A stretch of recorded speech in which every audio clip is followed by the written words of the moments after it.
आपण एखादा अन्न पदार्थ खातो आणि ज्याने शरीरामध्ये वायू उत्पन्न होतो. तर इथं तो पदार्थ वायू उत्पन्न करत नाही, तर आपलं शरीर तो पदार्थ धारण केल्यानंतर वायू उत्पन्न करतो, आणि किती करतो हे सांगता येत नाही. त्यामुळं त्याच्यावरती नियंत्रण हे खूप गरजेचं आहे. अनाहत चक्रामध्ये, हृदय चक्रामध्ये वायूचा दाब, जसं हृदयविकार जेव्हा येतो, हृदयविकार जेव्हा एखाद्याला क्षणिक काबीज करतो तसा देह, आणि या हृदय चक्रामध्ये घडणाऱ्या घटना, त्यावेळी शरीरामध्ये आपण म्हणतो की डाव्या भागात दुखतंय, हात दुखतोय, पाठ दुखते, जळजळतंय, उलटी होते, हे सगळं वायुतत्व अनियंत्रित झालेले नंतर घडणाऱ्या घटना आहेत. म्हणून मनुष्य देहामध्ये, हृदयामध्ये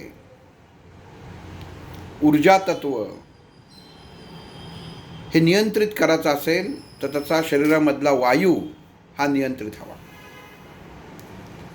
जेव्हा आयुर्वेदिक डॉक्टरांकडे आपण जातो आणि तक्रार घेऊन जातो की पोटामध्ये वायू धरलेला आहे,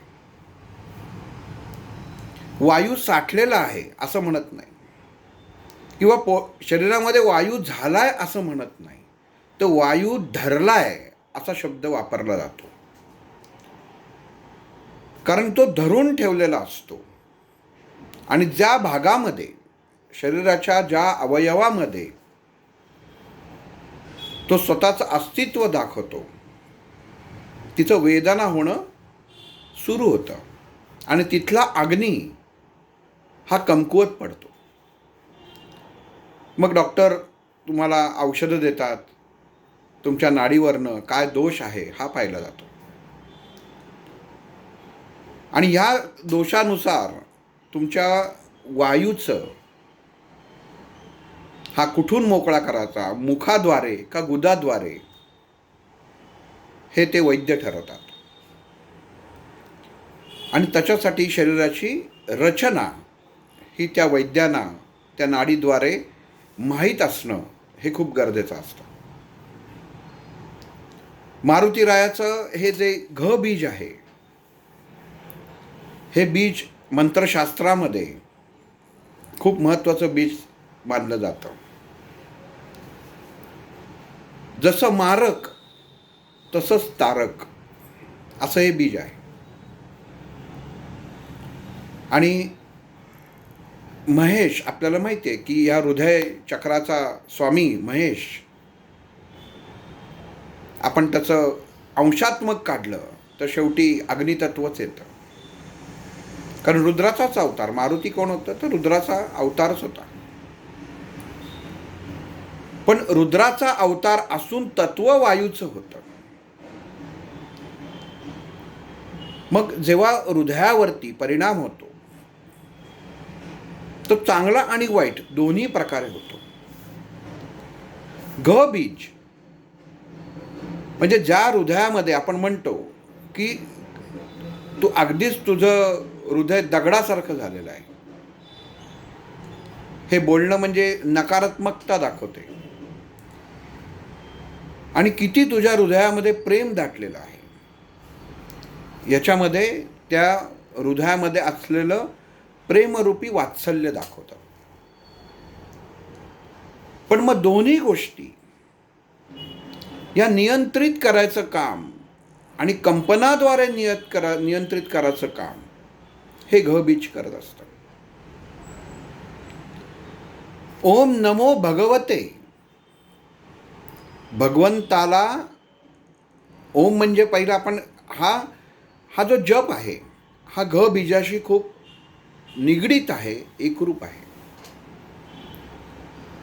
ओम नमो भगवते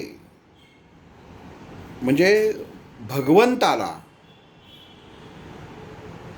ओम म्हणजे अकार उकार मकार, उत्पत्ती स्थिती लय ह्या तीन अवस्था मनुष्य देहाच्या या 3 अवस्था, वैचारिक अवस्था, विचारांमध्ये सुद्धा या 3 अवस्था आहेत.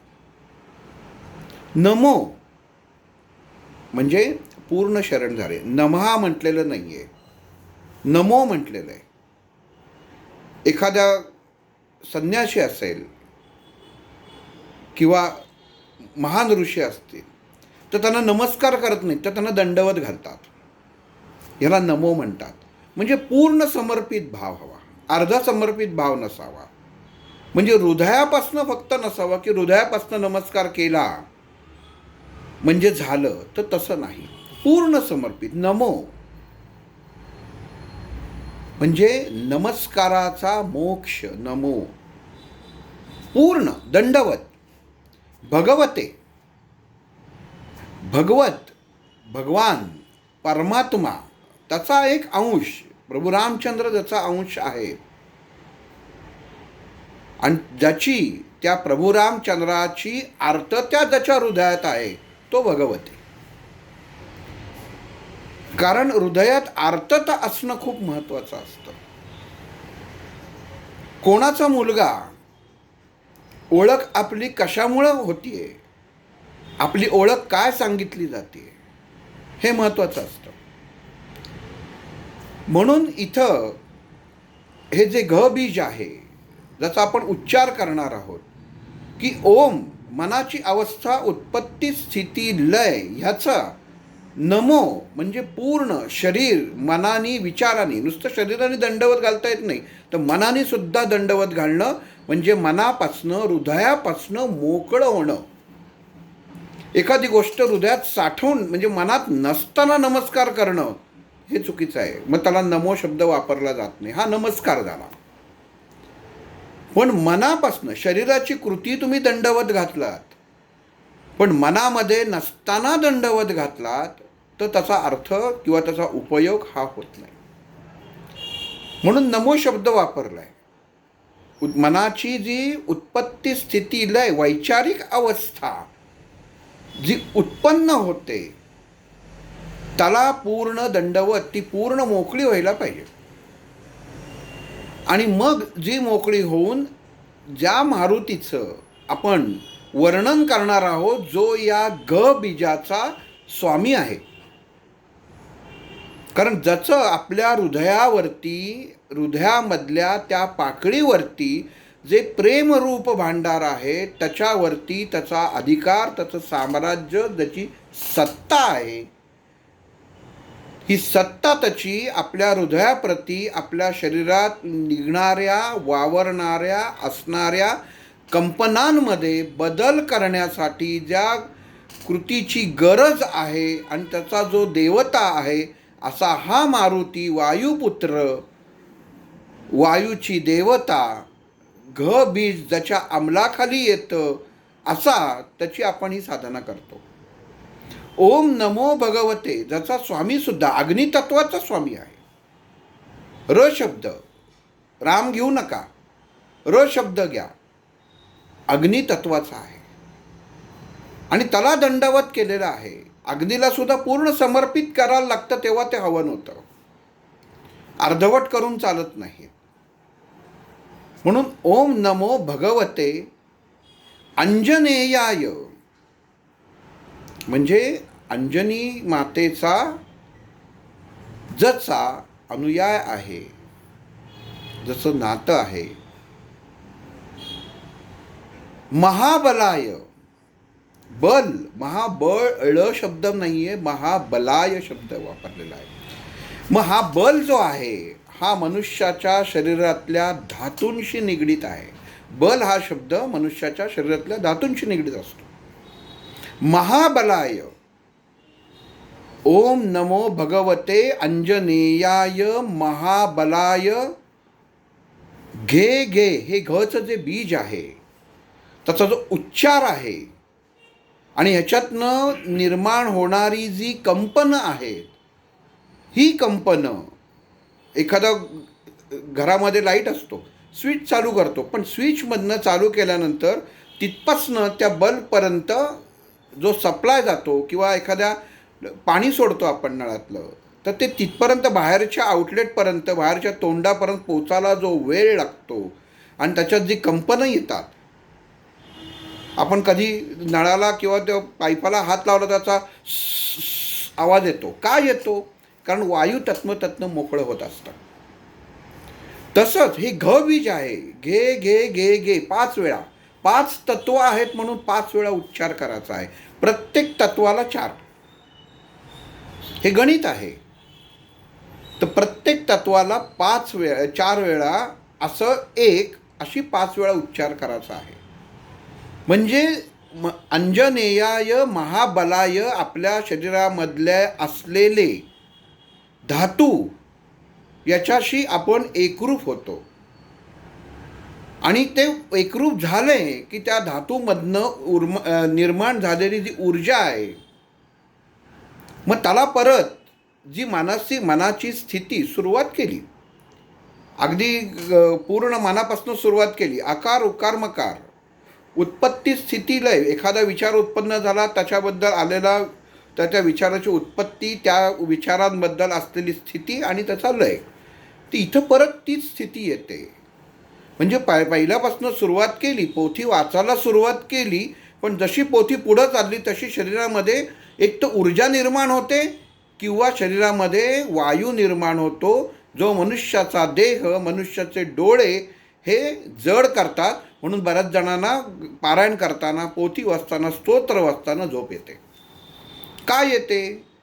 कारण जे शरीरातला अग्नी असतो तो आणि शरीरामध्ये असलेला उत्पन्न होणारा जो वायू याची सांगड घातली जात नाही. आणि ही ह्या अनाहत चक्रामधल्या घ बीजातून सांगड घातली जाते. म्हणून ओम नमो भगवते अंजनेयाय महाबलाय, घे घे घे घे हे 5 वेळा उच्चार. ओम, परत आकार उकार मळा, फट. फ शब्द मी मागच्या वेळी सांगितलेला आहे, बीज आलेलं. फचं जर तुम्ही डोळ्यासमोर चित्र आणलं तर फ हा चांगल्या विचारांना वर पण नेतो आणि वाईट विचारांना खाली पण दाबतो. म्हणजे जसं विचार आहे, जे विचार करून तुम्ही हा मंत्र म्हणणार आहात त्याप्रमाणे ते फळ देणार आहे. ओम फट. टचा आवाज केल्या केल्या ट हा अग्नितत्वाचा येतो. आपण हे पुढचं बीज बघणार आहोत. स्वहा, मोकळं करायचं. स्वहा म्हणजे मोकळं. परत त्याच्यावरती आपल्यापाशी राहत नाही. स्वहा, आपण एखादी गोष्ट स्वहा केली की ती मोकळी, ती आपली नाही. आता या बीजामध्ये हृदयामध्ये फक्त रक्त कमी जास्त करायचं, रक्त घेणं देणं, मनुष्याचा देह चालू ठेवणं, प्राणवायूचं नियंत्रण करणं, एवढंच काम आहे का? मग हा अवयव, हे चक्र भावाशी पण निगडीत आहे, प्रेमरूपाशी निगडीत आहे. आणि हा भाव, प्रेम मनामध्ये मनुष्य आहे, पण प्रेमाचा ओलावा नसेल तर त्या मनुष्याचे विचार काही कामाचे नाहीत. डॉक्टर आम्हाला याच्या बाबतीत सावरकरांचं उदाहरण सांगायचे की माणसाचं मन कसं असावं, माणसांची वैचारिकता कशी असावी. की सावरकरांना जेव्हा काळ्या पाण्याची शिक्षा दिली तेव्हा त्यांना ज्या खांबाला बांधलेलं होतं तर तो गोरा अधिकारी इतका त्यांच्यावरती जुलूम करायचा आणि नालायक होता की कुठल्याही कारणाने यांना त्रास कसा द्यायचा. आणि एका हिंदू शिपायाला तो सांगायचा की सावरकरांचं तोंड वर कर, म्हणजे या पद्धतीने, आणि त्याला वर बसा सांगायचं आणि त्याला शौच करायला सांगायचं. ते आता ही कृती आपण जर नुसती ऐकली तरी आपल्या मनामध्ये संताप उत्पन्न होतो, राग उत्पन्न होतो. पण सावरकरांनी याच्यावरती राग उत्पन्न किंवा द्वेष त्यांच्या मनामध्ये उत्पन्न झाला नाही. कारण मनुष्य जे खातो, दुसऱ्या दिवशी जेव्हा शौचा वाटे ते बाहेर पडतं तेव्हा आदल्या दिवशी जे खाल्लेलं आहे त्याचा वास पण त्याच्यामध्ये बाहेर पडत असतो. आणि जेव्हा सावरकरांच्या तोंडावरती जे ते त्यांनी शौच केलेलं पडायचं, तेव्हा सावरकर त्याला म्हणायचं, काय रे काल हे खाल्लंस का रात्री, असं म्हणून तो गप्पा मारायचा आणि वरती जो हवालदार होता त्याच्या डोळ्यातनं अश्रू व्हायचं. नोकरी म्हणून केलेली कृती आपण करतोय, हे चूक करतोय हे त्याला वाटायचं, पण मुळात जो शिक्षा देतो त्यालाच त्रास व्हायचा, त्या गोऱ्या अधिकाऱ्यालाच त्रास व्हायचा, पण सावरकर मात्र शांत आणि हसत असायचे. म्हणजे प्रेमरूपाचा मनुष्याच्या शरीरामधल्या असलेल्या षटविकारांचा उपयोग कसा करून घ्यायचा हे सुद्धा माहीत असलं पाहिजे. कारण मनाची अवस्था, मनाची स्थिती हीच हृदयाची स्थिती बिघडवते, हे आज सायन्सनी प्रूव्ह केलेलं आहे. की माणसांना सद्य परिस्थितीत माणसांना असलेली निरनिराळी प्रकारची टेन्शन्स, दडपण, ही मनुष्याच्या हृदयावरती आघात करतात, त्याच्यावरती दाब उत्पन्न करतात. दाब म्हणजे काय, परत वायुतत्व आलं की वायूचा दाब उत्पन्न करतात, आणि हा वायू शरीरातल्या इतर चारही तत्वांचा नाश करतो, धातूचा नाश करतो. हा का सांगितला मंत्र ओम नमो भगवते अंजनेयाय? कारण मनुष्याच्या शरीरातल्या धातूंचा जर ऱ्हास झाला तर मनुष्याच्या शरीरामध्ये शरीराचा क्षय व्हायला वेळ लागत नाही. म्हणून क्षयाचे जे रुग्ण असतात त्यांचा हा धातूचा प्रॉब्लेम असतो, त्यांचा धातू वीक असतो, कमकुवत असतो. मग ज्यांचा कमकुवत आहे,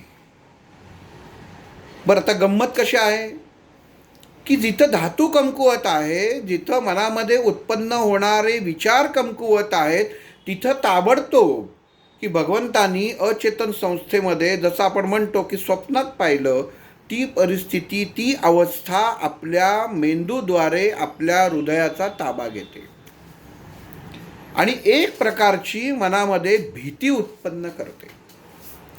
की माणसाला वाटतं मी घाबरतोय, तो डॉक्टरांकडे सांगतो नाही मला भीती वाटते, कशाची ते त्याला कळत नसतं, पण त्याला वाटतं की मला भीती आहे. मला मग झोपलं की असं छातीवर कोणी बसलंय, कोणी आलंय असं वाटतं.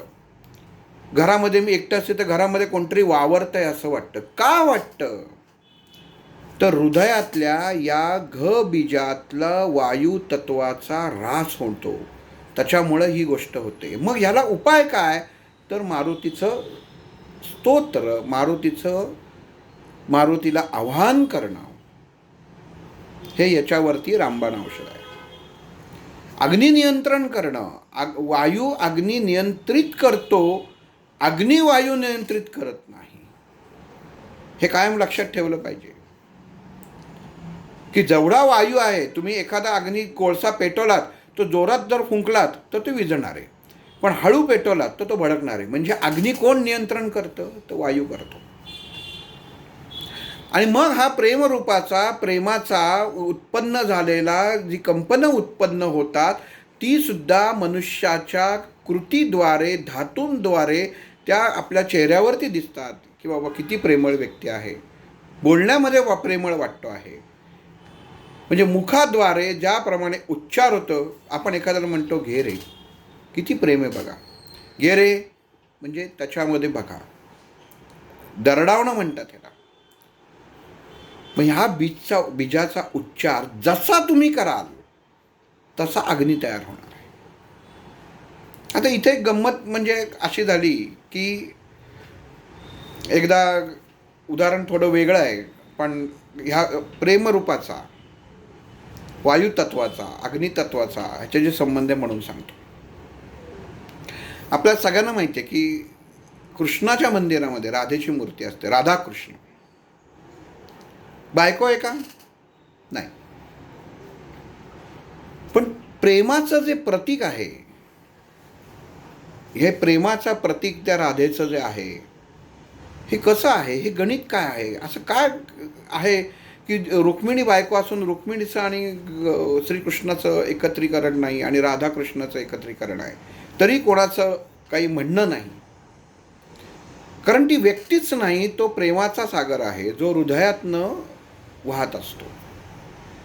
तर त्याच्यासाठी उदाहरण म्हणजे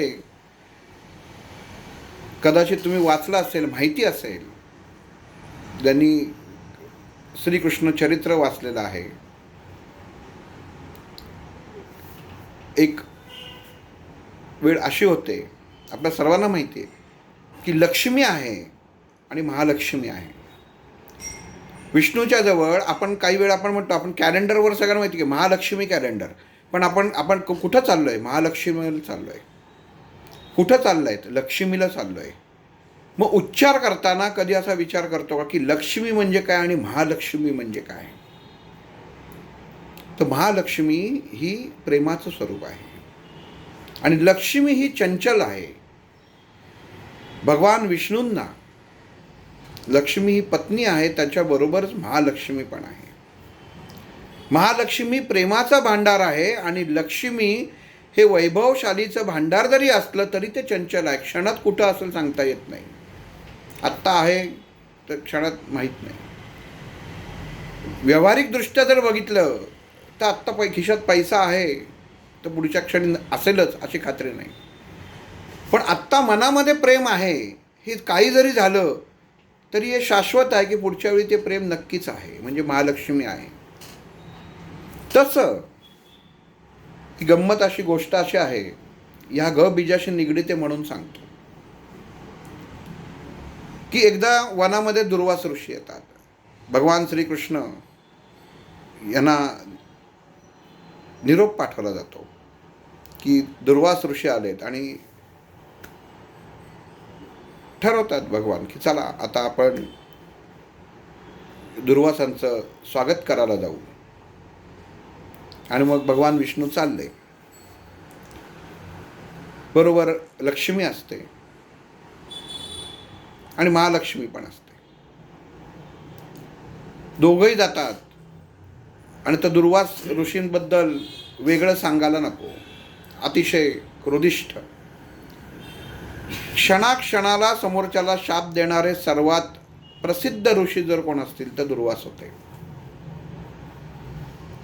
आणि भगवान जातात तिथं दुर्वासांची पूजा करतात आणि तिथं लक्ष्मी भगवान विष्णूला म्हणते की अहो ते खाली उतरतील मग आपण त्यांचं पाद्यपूजन करू. मग भगवान म्हणतात नाही, ते जिथं बसलेत तिथं जाऊन आपण करू आणि त्यांना सन्मानाने या रथातनं उतरवू. म्हणून भगवान स्वतः रथापर्यंत जातात. आता दुर्वास अंतर्यामी असल्यामुळे ह्या सर्व गोष्टी जाणत असतात आणि भगवंत तिथं जातात. दुर्वासांना मनामध्ये राग येतो, पण त्यावेळची परिस्थिती अवस्था बघून ते काही बोलत नाहीत आणि पाद्यपूजन होतं. पाद्यपूजन झाल्यानंतर ते म्हणतात चला आता आपण द्वारकेपर्यंत जाऊ. दुर्वास म्हणतात ठीक आहे, एक काम करा, रथाचे सगळे घोडे मोकळे करा. रथाचे घोडे मोकळे कसे करायचं? लक्ष्मीच्या मनामध्ये प्रश्न उत्पन्न होतो रुक्मिणीच्या की रथाचे घोडे कशाला काढायला सांगितले. आणि दुर्वास सांगतात एका बाजूला स्वतः भगवंत आणि एका बाजूला लक्ष्मी, तुम्ही रथ ओढायचा आणि मला द्वारकेपर्यंत घेऊन जायचं. झालं. दोघं, लक्ष्मी रागवते, ती म्हणते काय हे बोलणं झालं का? भगवंत म्हणतात गुरु आज्ञा आहे, त्यांना नाही म्हणता यायचं नाही, आपली परीक्षेची घडी आहे.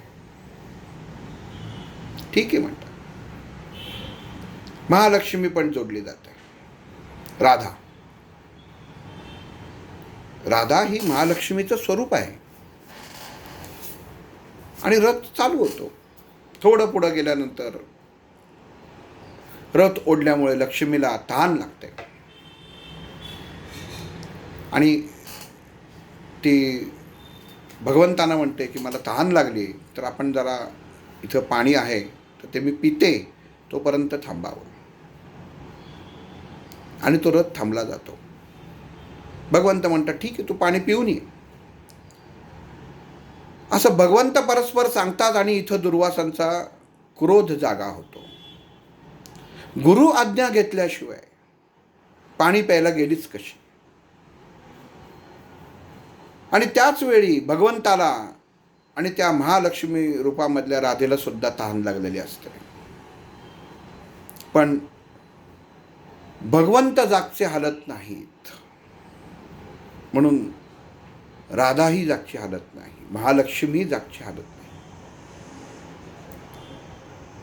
आणि पाणी पिऊन येते लक्ष्मी आणि त्यांना विचारते, तुम्हाला जायचं नाही का पाणी प्यायला? ते म्हणते नाही. आणि इथं दुर्वास तिला तिथं शाप देतात, दुसरा शाप देतात की जिथं प्रेम आहे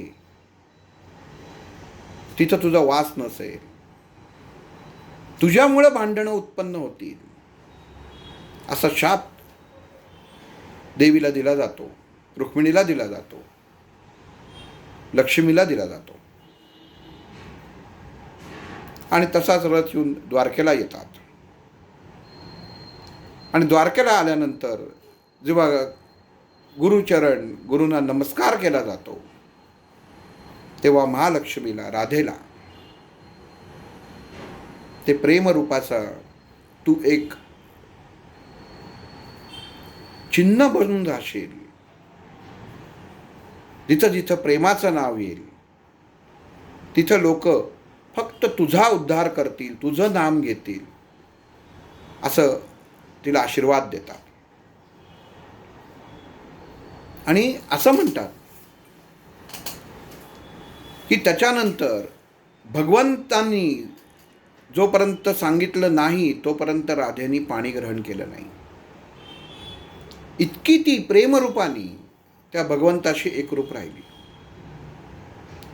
आणि तो प्रेमरूपाचा, हा प्रेमाचा जो झरा आहे, जो भगवंतापाशी आहे, जो पाची तत्वांना जोडलेला आहे, ते स्वरूप म्हणून राधेला भगवान श्रीकृष्णाबरोबर मंदिरात स्थान आहे. आणि लक्ष्मी पत्नी असून गुरु आज्ञा टाळलीन, गुरु आज्ञेचा अवमान केला आणि स्वतःचं पाहिलं, पाणी प्यायला गेली, म्हणून तिला तिथं स्थान नाही आहे. म्हणून जिथं लक्ष्मी असते तिथं ती पाणी सुद्धा भरते. आपण म्हणतो की ज्यांच्या घरामध्ये लक्ष्मी पाणी भरते, नाहीतर आहे ते पण काढून घेऊन जाते. चंचलता आहे लक्ष्मीमध्ये, पण राधेमध्ये चंचलता नाही आहे. कारण भगवंताचा जो कोरडेपणा होता तो हिच्या प्रेमाच्या ओलाव्यानी भगवंतांना तहान लागली नाही. हा प्रेमरूप आहे, हा प्रेमाचा रस आहे जो प्रत्येक मनुष्याच्या हृदयात आहे. हृदयापासनं जे प्रेमाचं प्रतीक आपण मानतो, हृदयाचं चित्र, प्रेमाचं चित्र, त्याचं कारण असं आहे की ह्या घ बीजाशी, घ पाकळीशी ते प्रेमाची कंपनं निगडीत आहेत. त्याचबरोबर मारुतीचं, वायुतत्वाचं मद, मोह, मत्सर, माया, अहंकार या षटविकारांना जो काबूत ठेवतो तो मारुती, तो सुद्धा प्रेमरूपाचा एक भांडार आहे. मारुतीकडे बघितलं की प्रेम उत्पन्न होतं, कधी क्रोध उत्पन्न होत नाही. कारण त्याच्या दर्शनामध्ये कुठल्याही मारुतीच्या मंदिरात गेलात, कसंही असलं रूप तरी मनामध्ये प्रेमाचा भाव उत्पन्न होतो. का उत्पन्न होतो? कारण ते वायुतत्व तुमच्या हृदयातलं घ-बीज जागृत करतं, म्हणून प्रेमाचा भाव आहे. म्हणून हे बीज कधीही बाहेर ठेवू नये. आपण घराबाहेर नेहमी बघतो की काही ठिकाणी दक्षिणामुखी दरवाजे असतात, तिथं मारुतीचे फोटो लावले जातात. पराक्रमी मारुती, दास मारुती हे दोन्ही मुद्रा आहेत. एकात प्रेमभाव आहे, एकात पराक्रम आहे. एक अग्नी स्वीकारतो आणि दुसरा स्वतःतला वायू तत्व जागृत करून समोरचा जो अग्नी असेल तो नष्ट करतो. पराक्रमी मारुती. आणि लोक जे बाजारात जातात आणि ते चित्र घेऊन येतात, जनरली असं असतं की बाबा ठीक आहे, मारुतीची मुद्रा, मग हात जोडलेली असावी. चुकून लावली जाते आणि बरोबर नकारात्मक गोष्टींना आमंत्रण दिलं जातं. म्हणून जिथं फोटो लावले जातात, आपल्या दरवाजावर जे फोटो लावले जातात, त्याच्यासाठी हे वायुतत्व, बाहेरच्या वाईट शक्ती आपल्या घरामध्ये प्रवेश करू नये म्हणून दरवाजावर जे चित्र लावलं जातं ते नेहमी पराक्रमी मारुतीचं असावं, दास मारुतीचं नसावं. आणि हृदयाच्या म्हणजे देहाच्या घरामध्ये जे चित्र आपण निर्मित करणार आहोत, जे चित्र रंगवणार आहोत, ते दास मारुतीचं हवं. त्याचं कारण असं की दासत्व स्वीकारणं हा मारुतीचा गुण होता. तो कधी स्वतः स्वामी व्हायला गेला नाही, जन्मभर दास राहिला. ज्यांना तो स्वामी वाटला त्यांनी त्यांना स्वामी मानलं, पण त्यांनी स्वतःला कधी स्वामी मानलं नाही. त्यांनी कायम रामाच्या चरणांपाशीच म्हणजे अग्नीच्या चरणांपाशीच राहिला. पण थोडा वेगळा झाला की स्वतःचं अस्तित्व दाखवलं. म्हणून जेव्हा लंकेमध्ये गेला मारुती, तेव्हा त्याचं त्यांनी विक्राळ रूप वगैरे सर्व दाखवलं. आणि हे जे रूप आहे हे हृदयामध्ये, गंमत अशी होती की असं म्हणतात की त्यावेळी मारुतीचं घचक्रच बंद पडलं होतं. घचक्र बंद पडलं की मनुष्याच्या शरीरामधला वायू संचार कमी होतो, मनुष्य वाटेल तसं विचार करायला लागतो. पण तेव्हा मारुती विचार करत होता का वाटेल तसा नव्हता. पण मूळ काय आहे हेच विसरतो. आणि मग असं म्हणतात की जांबुवंतांनी त्याला आठवण केल्यावर तुला उडता येतं. सुप्त, मनुष्याच्या मेंदूमध्ये असलेली सुप्त अवस्था ही सुद्धा जागृत ठेवणं हे सुद्धा मनुष्य देहाचं, या हृदयाचक्राचं, अनाहत चक्राचं काम आहे.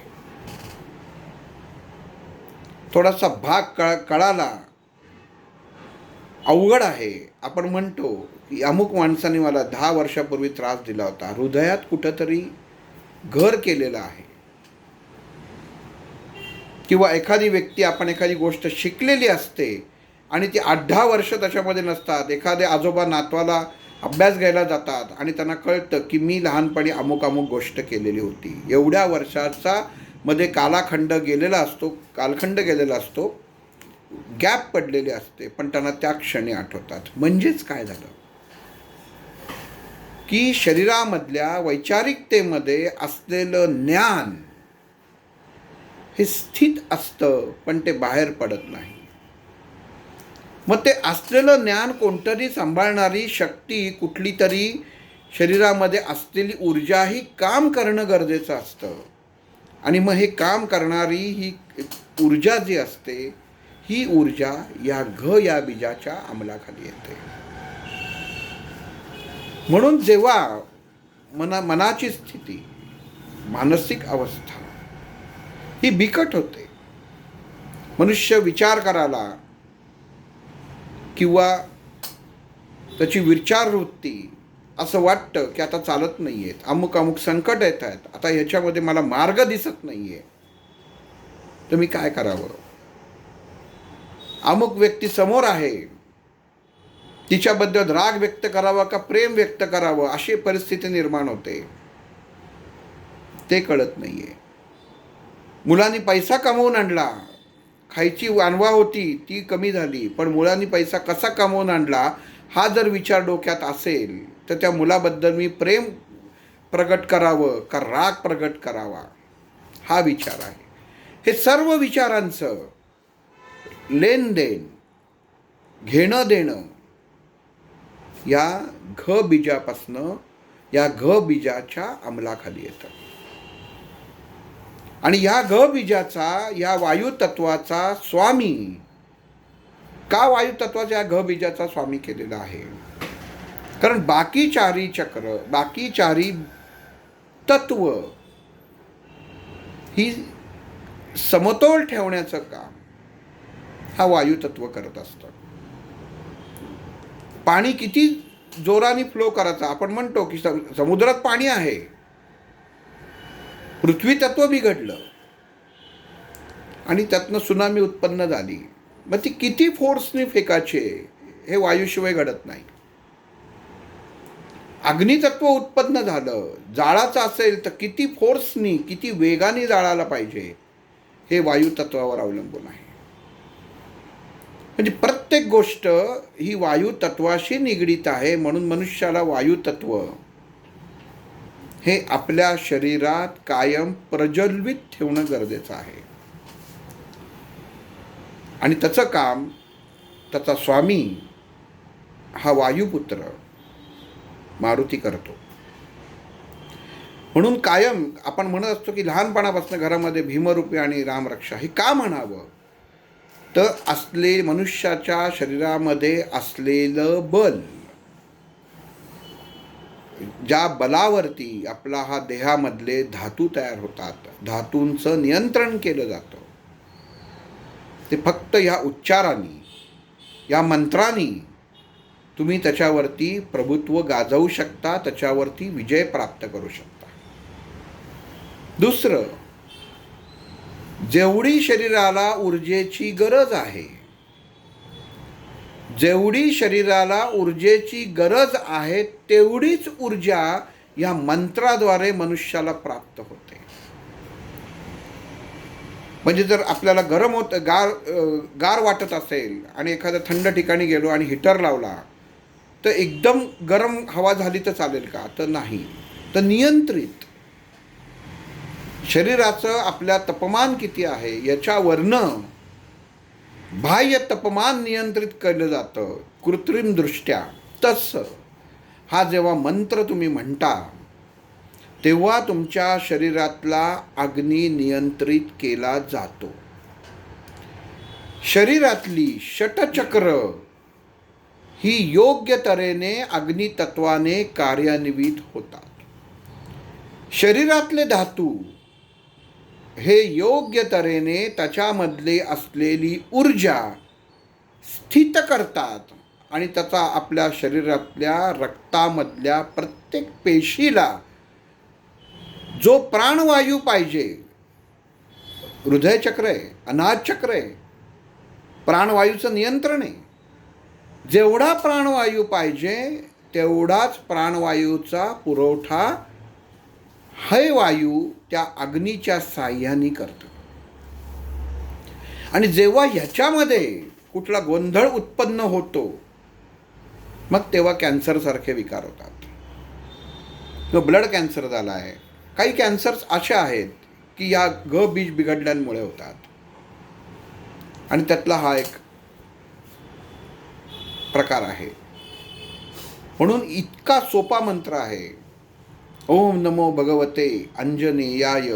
प्रत्येक कृती शब्द म्हणताना मनाची अवस्था, मनाची एकरूपता त्या मंत्राशी एकरूप होणं गरजेचं आहे. तुम्हाला काय प्राप्तीसाठी करताय त्याची गरज मागायला लागणार नाही. तुम्हाला जे आहे, रामदास स्वामी झोळीत घेऊन मारुती रायांना भिक्षा मागायला जायचं आणि असं म्हणतात की यांचं पोट भरेल, यांच्या सवंगड्यांचं पोट भरेल एवढी भिक्षा मिळाली की ते झोळीतले मारुती राया रामदास स्वामींना सांगायचे आता थांब, बस झालं. याला म्हणतात बाह्य भागातनं असलेलं ऊर्जेचं नियंत्रण. आपण फक्त ऐकतो आणि सोडून देतो, पण ह्या गोष्टी घडतात. पण त्याच्यासाठी तुम्ही त्या मंत्राशी किती मानसिकरित्या एकरूप आहेत इथून आलं पाहिजे, हृदयातनं आलं पाहिजे. जर हृदयातनं आलं तर तुम्ही बरोबर त्या मंत्राशी, त्या बीजाशी हे जोडले जातात. पण त्याच्यामध्ये कुठल्याही विकाराचा जर मध्ये जोर आला एखादी गोष्ट मला प्राप्त होण्यासाठी म्हणून मी हे करते किंवा करतीये हे जर आलं तर ती गोष्ट प्राप्त होत नाही. कारण या देहाला, ह्या मनाला, ह्या विचारांना किती अग्नी पुरवायचा हे काम तो त्या पाकळीचा स्वामी करत असतो. तो ठरवतो. भाजी आणि आमटी दोन्ही एकाच गॅसवर ठेवलेले आहेत, तर भाजीत किती मीठ घालायचं आणि आमटीत किती मीठ घालायचं ही ती गृहिणी ठरवते. तसं या एकाच अनाहत चक्रामधल्या पाकळ्यांमधल्या प्रत्येक पाकळीत असलेली निरनिराळी ऊर्जा, त्यातली ही घ पाकळीमधली ऊर्जा जी प्रेमभाव आणि द्वेषभाव दोन्ही जसं नियमन करते, त्याच्यासाठी लागणारी ऊर्जा किती पाहिजे हे ती वायुतत्वाची देवता ठरवते. म्हणून लहान मुलांना नजर लागली, काही लागलं तरी लगेच भीमरूपी म्हणून आई अंगारा लावते, रामरक्षा म्हणून अंगारा लावते. का लावते? तर त्याचं त्या वायूचं नियंत्रण जे शरीरातला अग्नी आहे, कारण अग्नितत्व सगळं जाळून खाक करून टाकतं. व त्या मुलाला लागलेली नजरही त्याच्या पाठीमागं. आणि घ या बीजाचं मुळात महत्त्वच ते आहे की जारण मारण यंत्रणेमध्ये हे घ बीज वापरलं जातं. कारण ते चांगलं आहे का वाईट आहे हे तुम्ही जसं त्याचं आवाहन करता त्याप्रमाणे ते वापरलं जातं. प्रेमरूप, प्रेम कशासारखं पाहिजे? लक्ष्मीसारखं पाहिजे का महालक्ष्मीसारखं पाहिजे? हे मनुष्याने त्याच्या विचारांनी ठरवायचं आहे. ते आपण ठरवून चालत नाही. आणि त्यांनी ठरवलं की मग त्याप्रमाणे ते वायुबीज कार्यान्वित होतं की ह्यांनी काय कशाची निवड केलेली आहे. मग ते अचेतन संस्था सांगते, ती कायम बॅक ऑफ माइंड काम करतच असते. येणं घेणं, फक्त विचार घेणं देणं ही त्याच्यावरनं तिचं काम चालू असतं. आणि मग त्या अनुषंगाने हे चक्र जागृत होतं. आणि ह्याच्यात उत्पन्न झालेली जी कंपना आहे, त्याच्यात उत्पन्न झालेला वायू आणि अग्नी जो आहे, हा पृथ्वी तत्वावरच्या या देहाला, या मनुष्याला पुढं नेण्यासाठी ट बीजामध्ये येतो. पुढचं बीज ट बीज आहे. आणि ह्या ट बीजामध्ये, अग्नितत्वामध्ये ह्या बीजाचा उच्चार मागच्या वेळी सांगितलं आपण, टाळ्याला जीभ जेव्हा लागते तेव्हा त्याचा उच्चार हा फेकल्यासारखा होतो. मनुष्य देहामधल्या गुदद्वारावरती याचं नियंत्रण होतं. आणि जसा प्राणवायू महत्त्वाचा, जिचं आपण प्रत्येक बघितलं की प्रत्येक चक्रामध्ये वायू आणि उपवायू जसजसे आहेत, तसं ह्या चक्राचा सुद्धा देवदत्त म्हणून उपवायू आहे या अनाहत चक्राचा. मनुष्याच्या गुदावरती याचा परिणाम होतो. मनुष्याच्या मनामध्ये घ पाकळीपासनं उत्पन्न झालेले विचार अग्नितत्वामार्फत मनुष्याला जी कृती करायला लावतात, त्याच्यामधलं ताकद निर्माण करायचं काम हे बीज करतं. आपण त्याला म्हणतो की पाषाण हृदयी आहे, कणखर आहे. मनुष्य मिलिटरीमधली माणसं असतात की समोरच्याला मारायचं म्हटलं ना तरी हृदय कमकुवत असून चालत नाही, तर ते कणखर पाहिजे, मजबूत पाहिजे. आणि ही स्थिती ही ट या पाकळीपासून उत्पन्न होते. कणखरपणा, जिथं ट आहे, टणटकार. जुन्या काळी असं म्हणतात की एखादा योद्धा जर असेल तो त्याची जी रोज प्रॅक्टिस करायचा किंवा स्वतःचं अस्तित्व, स्वतःची ताकद दाखवण्यासाठी तो जे धनुष्य वापरायचा, त्याचा प्रत्यंचा दोर आपण म्हणू त्याला, तसा असा टणटकार करायचा. टणटकार हा शब्द आहे. तो जसा झाला तसा अग्नी आणि वायू तत्व झटकन एका सेकंदात येतं. आपण लहानपणी आपण कापड असतं किंवा टॉवेल एखाद्या बसलेला असेल, लहानपणी कित्येक जण आपण असं करून मारतो. जेव्हा मारतो तेव्हा हा एक प्रकारचा टणटकार आहे. फाटकन ज्याला बसतं त्याला जोरात लागतं. काय लागतं? कुठनं ती ऊर्जा उत्पन्न होते? तर ती वायू तत्वातली आणि अग्नी तत्वातली निर्माण झालेली ऊर्जा जी आहे ही त्या समोरच्या माणसाला वेदना पोचवते. ऊर्जा अनियंत्रित उत्पन्न करते. किती हळू मारलं तर हळू लागतं, पण जेव्हा ते परत येतं तेव्हा फटकन त्याचा फटका समोरच्या माणसाला शरीराला बसतो. आणि हा प्रत्येकाने लहानपणापासून अनुभव घेतला असेल. मग तसं हे बीज जे आहे हे मनुष्य देहामधल्या विचारांमध्ये एखादी कृती, एखादे विचार मनामध्ये मानसिक स्थिती ढाळेल, मानसिक स्थिती ढासळेल अशा तऱ्हेने जेव्हा उत्पन्न होतात तेव्हा त्याला परतवून लावायचं काम ते करतात. आणि ही कंपनं शरीरामध्ये तयार करण्याचं काम हे बीज केलं आहे, बीज करतं. आजच्या काळामध्ये आपण बघतो हे प्राणिक हिलिंग हा जो प्रकार आहे हा याच्यातनं निर्माण झालेला आहे. चुंबकीय शास्त्रामधनं हा प्रकार निर्माण झालेला आहे की मनुष्याचा रोग जेव्हा औषधाने बरा होईना तेव्हा चुंबकाने करण्यासाठी त्याच्या शरीराला चुंबक ज्या डॉक्टरनी म्हणजे आम्हाला जसं सांगितलं गेलं आहे, मेस्सी वान म्हणून एक डॉक्टर होते, त्यांनी चुंबकानी आणि धातूंनी पाऱ्यामध्ये जो वापरतात पारा तो खलून त्यांनी हे चुंबक आणि पारा त्या पेशंटच्या अंगाला बांधलं आणि तो ते धरून ठेवायचा. की त्यांनी कळलं की आता औषधांनी काही उपचार होत नाही आहे, आपण औषधाला तिथं आत्ता काही मिळण्याचं काही प्रयोजन नाही आहे किंवा काही चान्स नाही आहे. त्याच्याकडे असलेल्या ह्या चुंबकीय गोष्टींपासनं आणि धातूपासनं आपण मनुष्यावर प्रयोग करायला काय हरकत आहे, काही नाही तर. आणि त्यांनी ते धरून ठेवायचा तो. आणि त्याच्या लक्षात आलं की समोरच्याचं शरीर त्याला प्रतिसाद देत आहे.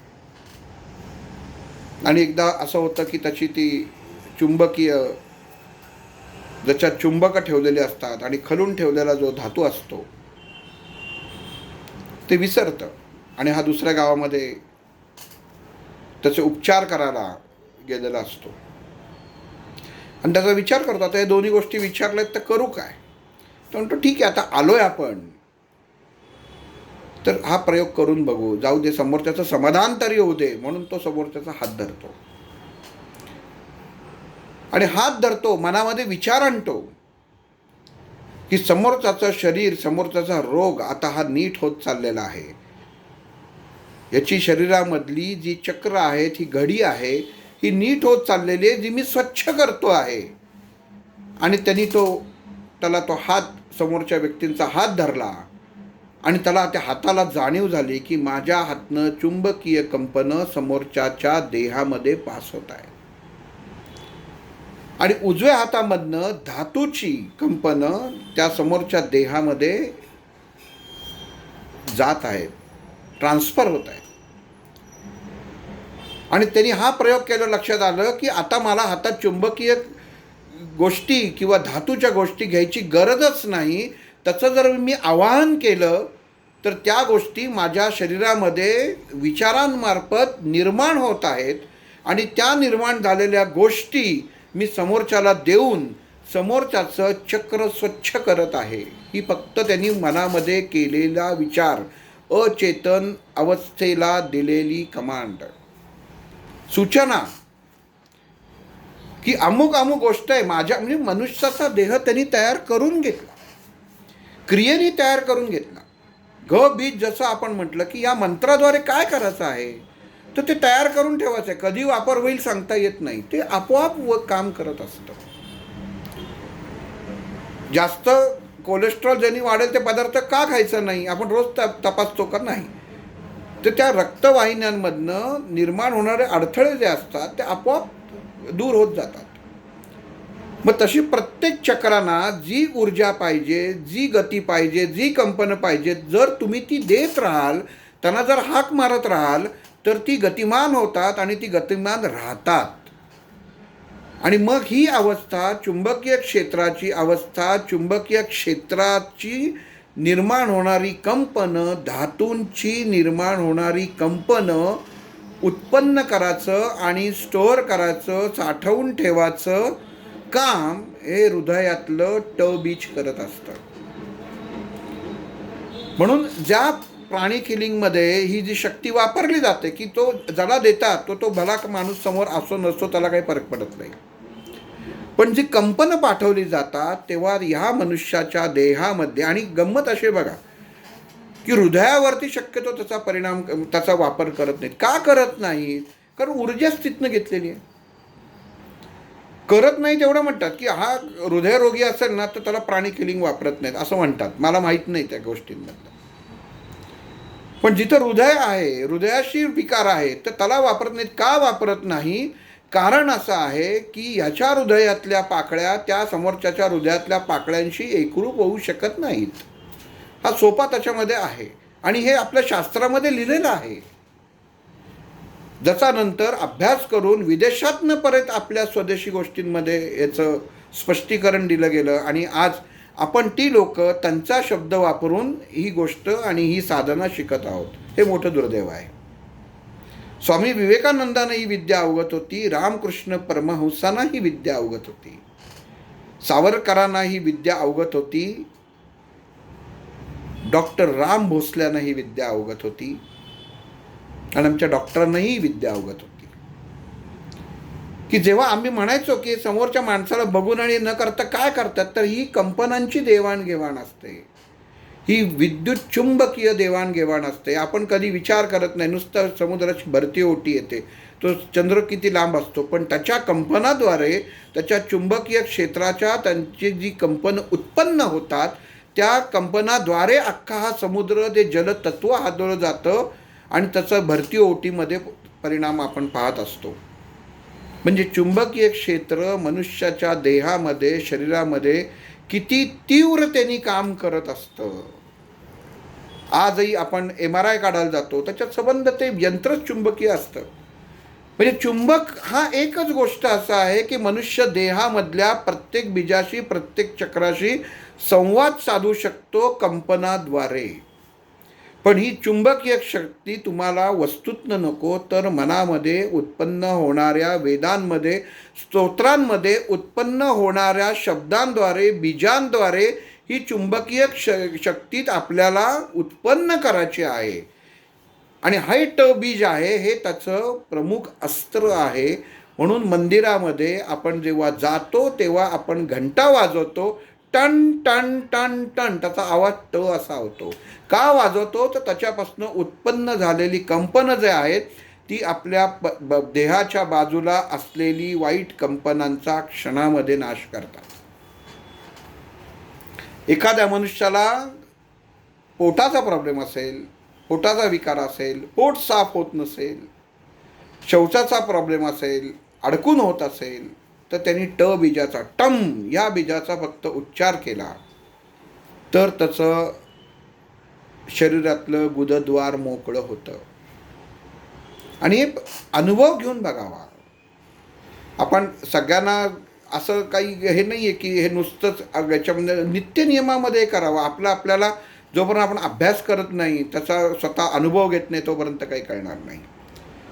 पण ट बीज हे असंच वापरलं जातं. टम ह्या शब्दाचा जेव्हा अर्थ उच्चार केला जातो तेव्हा हे बीज आपल्या शरीरामध्ये जे अग्नितत्व उत्पन्न करतं ते तुमच्या गुदातनं तो वायू मोकळे करेपर्यंत जेवढी ताकद लागते तेवढी निर्माण करत असतं.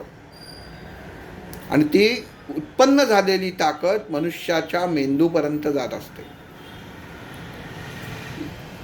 अनाहत चक्रामध्ये ट बीज. आणि गंमत अशी आहे, आता इथं एक गंमत सांगतो. हा घ आणि ट हा शब्द जिथं एकत्र होतो बघा, लक्ष्मी तत्व आणि अग्नितत्व जिथं एकत्र होतं तिथंच घट बसतो.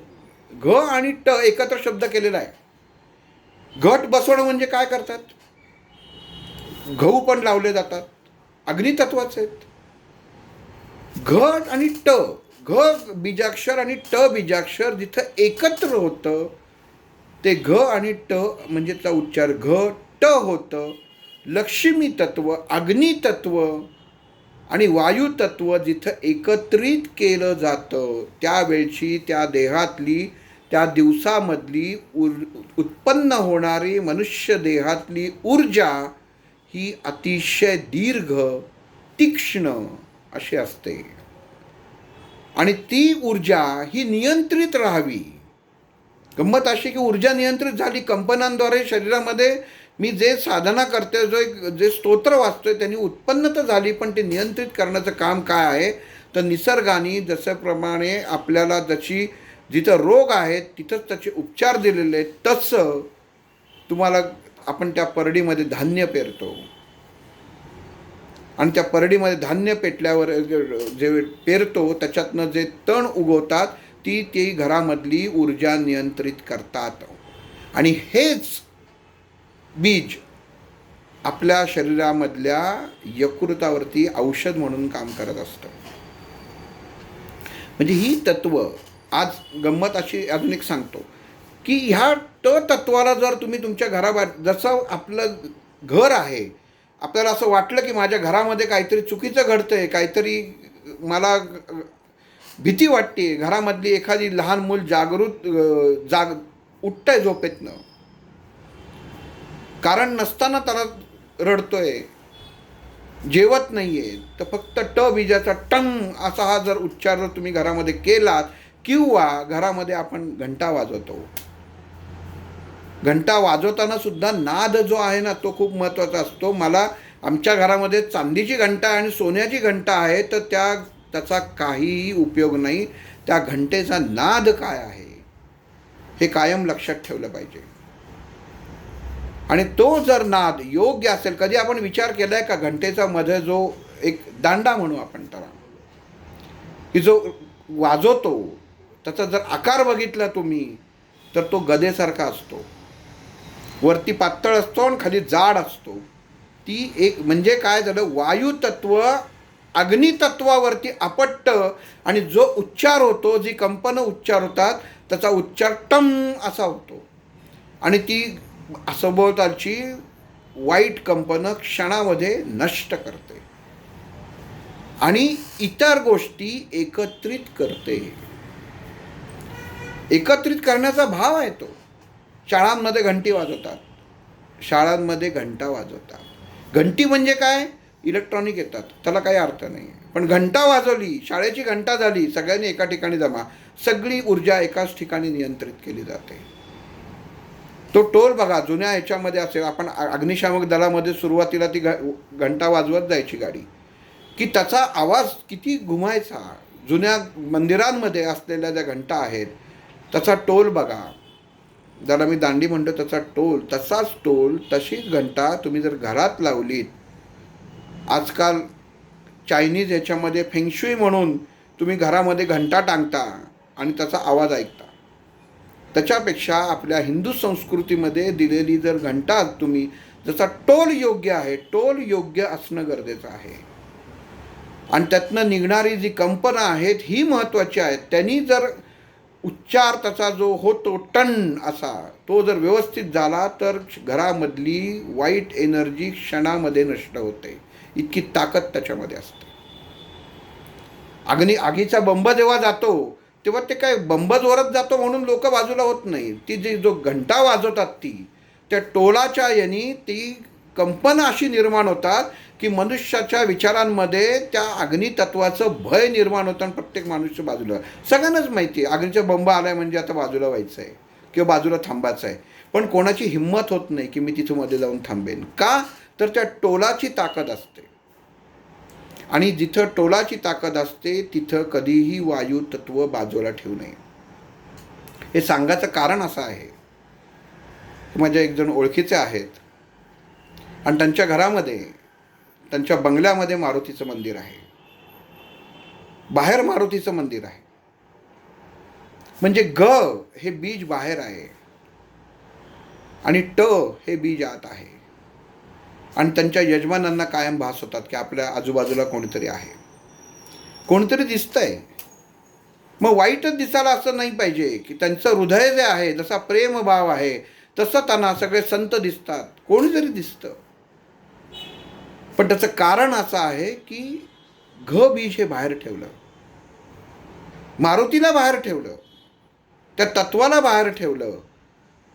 मग ते तत्व जर तुम्ही आत घेतलं, तत्व जर आत घेतलं गेलं, तर घरामधली असलेली कंपनं, वैचारिकतेमध्ये असलेली कंपनं ही क्षणामध्ये, ऋणभारित कंपनं, वाईट कंपनं ही नष्ट होणार आहे. आणि एक प्रकारचं ऊर्जा त्याच्यामध्ये उत्पन्न होते आणि ही ऊर्जा क्षणामध्ये काम करते. म्हणून प्रत्येकाच्या घरामध्ये घंटाही पाहिजेच. आणि उच्च एवढे पैसे आपण खर्च करतो, चांगला टोल असलेली, परत घंटा चांगली असेल ह्याला महत्त्व नाही आहे, टोल चांगला पाहिजे. टोल म्हणजे मधला असलेला दांडा, तो जेव्हा आपटला जातो तेव्हा ती कंपनं येतात. म्हणजे बाह्य गोष्ट जी आहे ती व्यवस्थितच असते. आपण कधी बघतो का, आपण कधी विचार करतो का की तिरुपतीला जातो आणि आपल्या डोक्यावरती एक प्रकारचं काहीतरी ठेवतात. काय ठेवतात मला शब्द मलाही माहीत नाही आहे, पण काहीतरी ठेवतात. तर तो का आहे, तर त्यातली व्हायब्रेशन्स जी आहेत, मनुष्य देहातली व्हायब्रेशन्स आहेत, ही तिथं नष्ट होतात. आणि त्या भगवंताच्या ज्या सेवेमध्ये, ज्या मंत्रांमध्ये जी कंपनं, ज्या स्तोत्रांच्या उच्चाराने त्या टोप म्हणू आपण त्याला, जमा झालेली असतात, ती मनुष्य देहामधली वाईट व्हायब्रेशन नष्ट करतात. कुठं ठेवतात ते? इथं लावतात का, इथं लावतात का, इथं लावतात, डोक्यावर लावतात. कारण ऊर्जेचा स्रोत जो आहे हा इथनंच येतो, आपल्याला माहिती आहे. सहस्त्रार चक्र त्याला म्हणतात. पण ते म्हणजे मला शिकवलं त्याच्यात तर काही धरलेलं नाही आहे. मग तो सगळी जी कंपनं आहे, ही कंपनं इथं येतात, टाळू भरतात. लहान मुलाचा टाळू भरतात. का भरतात? त्याचं कारण ते आहे ऊर्जेचा स्रोत. त्या देहामध्ये ऊर्जेचा स्रोत तुम्हाला जेव्हा आतमध्ये शरीरामध्ये स्थिर केला जातो, टाळू भरणं कार्यक्रम असतो लहान मुलांमध्ये. आणि का करायचं? उच्चार टप असणं. हा नुसता टचा उच्चार जरी केला तरीही घरामधली वाईट कंपनं, मनामधल्या विचारांमधली वाईट कंपनं, असं वाटलं कोणाशी भांडण झालं याचा विचार पटत नाही आहे, काही नाही, शांत बसावं, मनामध्ये टम टम टम ह्याचा उच्चार करावा. आपोआप दुसऱ्या मिनिटाला मनाची अवस्था बदलते. वाईट कंपनं, वाईट विचार समोरच्या व्यक्तीबद्दल कितीही राग आला तरी ती हृदयातनं बाजूला काढली जातात, वेगळी काढली जातात आणि एक उत्तम ऊर्जा शरीरामध्ये नियंत्रित केली जाते. आणि ह्याचाही वापर तुमच्या आत्ता जे सांगितलं त्या प्राणिक हिलिंगमध्ये केलं जातं. समोरच्याची ऊर्जा बदलणं. ऊर्जा बदलतो का औषध देतो का की तुम्ही अमुक अमुक औषध घ्या आणि तुमचं देह नीट करा? नाही, ऊर्जा बदलतो. मग ही ऊर्जा बदलाची ताकद आहे. आणि ही ताकद प्रत्येक मनुष्याच्या देहात आहे.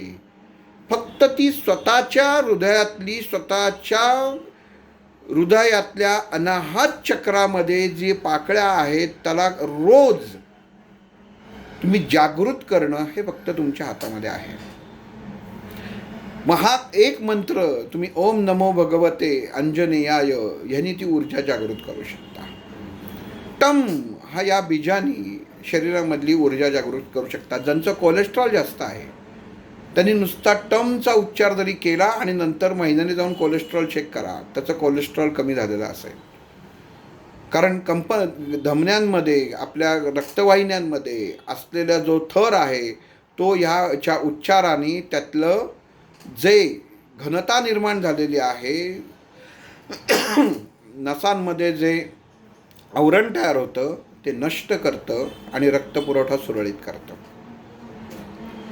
म्हणून कुठलंही शास्त्र शिकताना, कुठलाही अस्त्र अभ्यास करताना, अस्त्र म्हणजे काय, फक्त काही शस्त्रास्त्र असतात म्हणून त्याच्यामध्ये नाही आहे.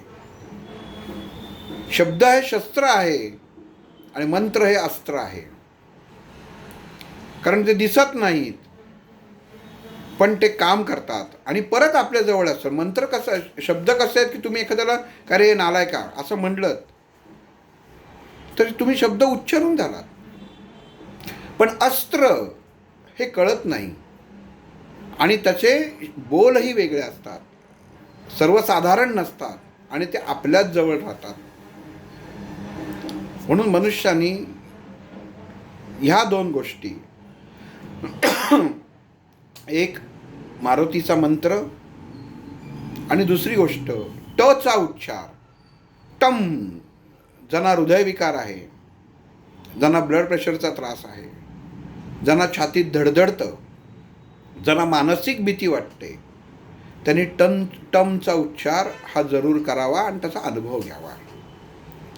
आणि घ आणि ट ह्या शब्द, ही दोन बीज मिळून अग्नितत्व उत्पन्न करतात आणि ती ठ बीजापर्यंत जातात, ठ पाकळीपर्यंत जातात आणि मग ती हृदयावरती कसं काम करतात हे आपण पुढील भागात पाहू. श्रीराम.